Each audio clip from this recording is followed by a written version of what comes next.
नमस्कार किसान भाइयों, आप देख रहे हैं हाईटेक हॉर्टिकल्चर यूट्यूब चैनल। और आज हम आप लोगों को बताने वाले हैं कि मिर्ची की खेती के बारे में और मिर्ची का जो हाइब्रिड खेती कर रहे हैं उसके बारे में, जो कि बहुत ज़बरदस्त उत्पादन हो रहा है।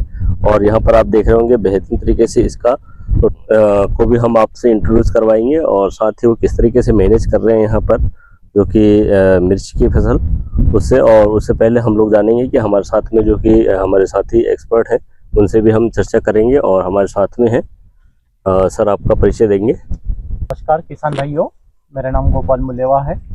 मैं खवासा क्षेत्र में कृषि विस्तार अधिकारी के रूप में कार्यरत हूँ। यहाँ पे हमारे खवासा क्षेत्र में कृषक लोग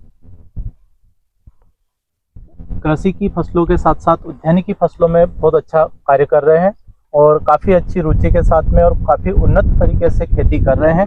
जैसा कि आज हम यहाँ पे भी आए हुए हैं किसान भाइयों के साथ में, जिसमें मिर्ची की खेती बड़ी अच्छी तरीके से इन्होंने लगाई गई है और उसमें खाद का, दवाई का जो पूरा समय समय पर और संतुलित रूप से उपयोग किया जा रहा है। धन्यवाद। तो हम किसान से चर्चा करेंगे। आपका शुभ नाम? सुखराम जी। कहाँ से हैं आप? नवापाड़ा से, है ना। जैसे कि आप देख रहे होंगे, और आप यहाँ पर जो मिर्ची लगाए हैं कौन सी कंपनी का आपने मिर्ची लगाया? ओजस लगाए हैं आपने। ओजस किस में है ये, है ना? जो है इसमें वो मिर्ची पर वो क्या के वो पतली वाली नहीं है, भीलवाड़ा पे जो चलती है वाली है, मोटी वाली, है ना।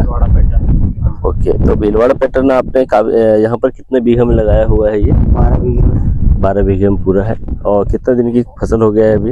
ये 1 महीना ऊपर हो गया। 27-28 को लगाई थी आपने। 1 महीने के लगभग हो गया। अभी इसका फूल चालू हो रहा है अभी? हाँ, फल भी बन रहे हैं कहीं कहीं।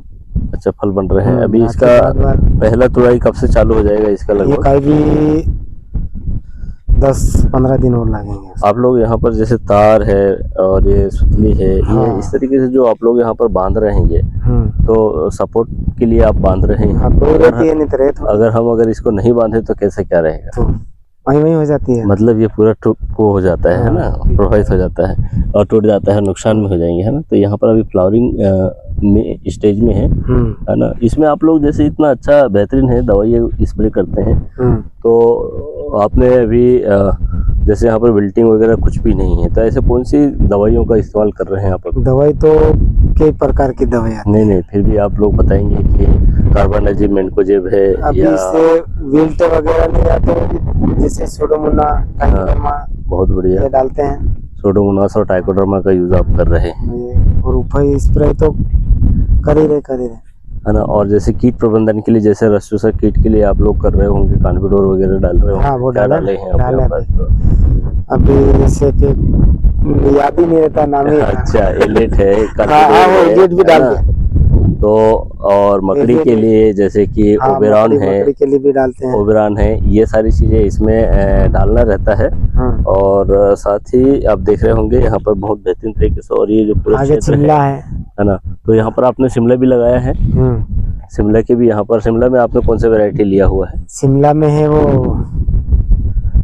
आशा है, आशा है ना। तो आशा एक बहुत बेहतरीन वैरायटी है, ओपन में भी होता है और सेटेड हाउस, पॉली हाउस में भी इसको अपन लगा सकते हैं।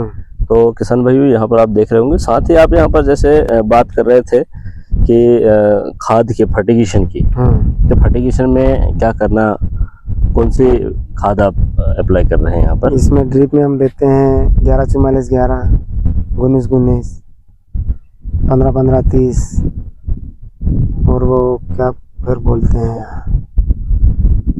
खाद भी कई प्रकार के आते हैं, नाम भूल जाते हैं। 0-34 के साथ साथ बोरान है, माइक्रोन्यूट्रिएंट में आप दे रहे होंगे, है ना।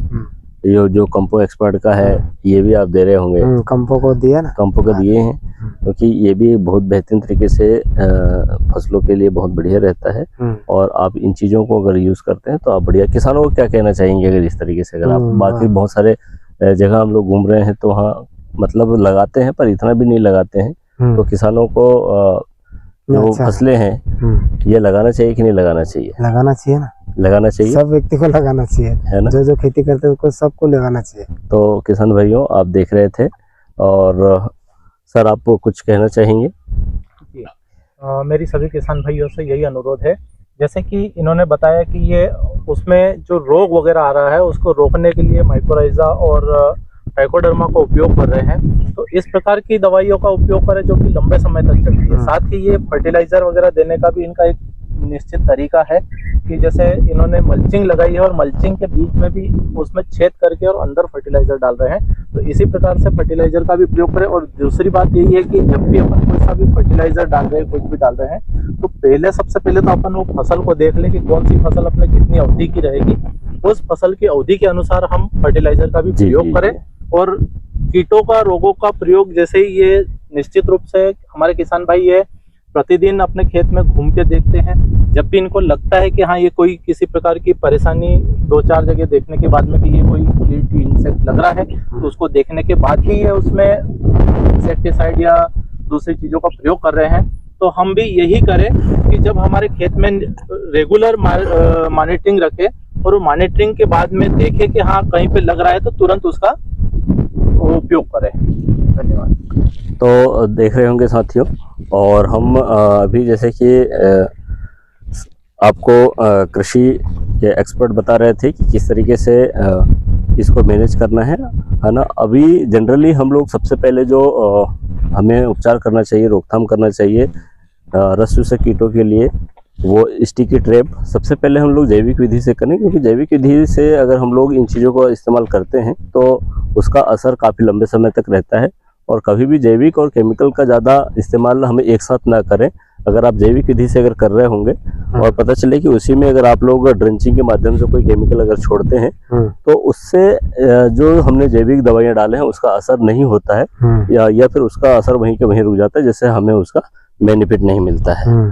तो साथियों, इस तरीके से हम आप लोगों तक पहुंचने की कोशिश कर रहे हैं। अगर आप लोगों को अच्छा लग रहा होगा ये चैनल या जानकारी, तो आप लोगों को शेयर करें और उन तक पहुंचाएं जिनको इस जानकारी का अभाव में लोग, बहुत सारे जो खेती कर रहे हैं वो लोग इस चीज़ों से, छोटे छोटे चीज़ों को सीख सकें। तो थैंक यू।